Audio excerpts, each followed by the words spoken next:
Hey guys, today I'm going over this Dell laptop. It's the Dell Inspiron 14R 5437, and my issue was when I hooked up the power supply to the input, the little green light on the power supply would just go out, it would turn off.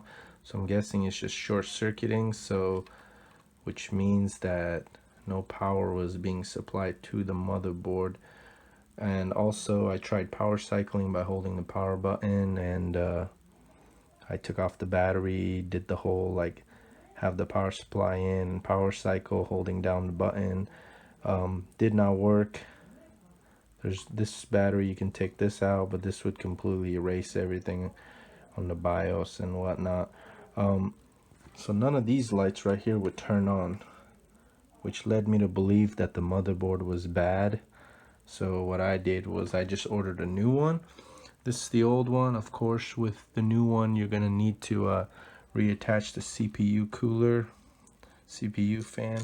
It's fairly simple. It's just this connector here. You push it out, and then this one you lift it up and pull it out, and then it's just held down right here by one Phillips. You take this out, and kind of just pull this part up, and then pull it out, and then that's the old.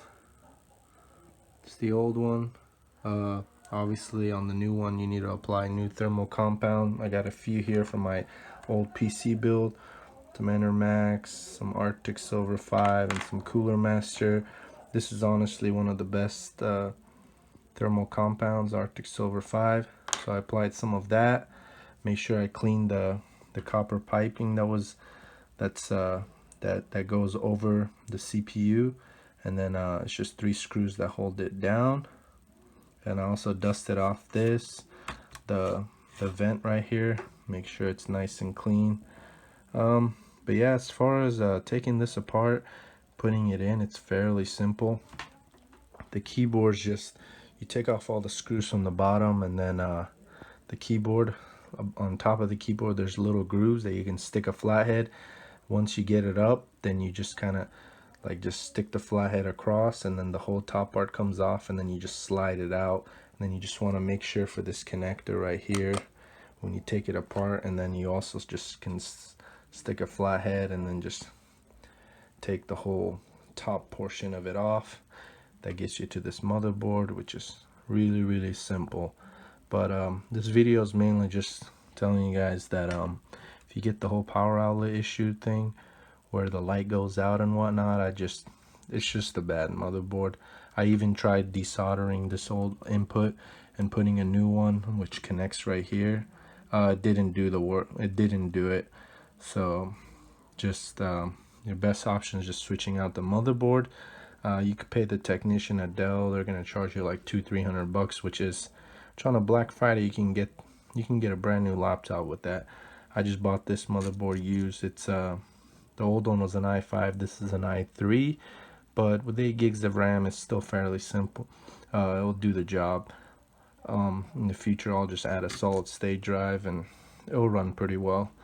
But yeah, just I would just suggest to just switch out the motherboard. I got this one for about 80 bucks on eBay. Prices vary. I got this pretty cheap.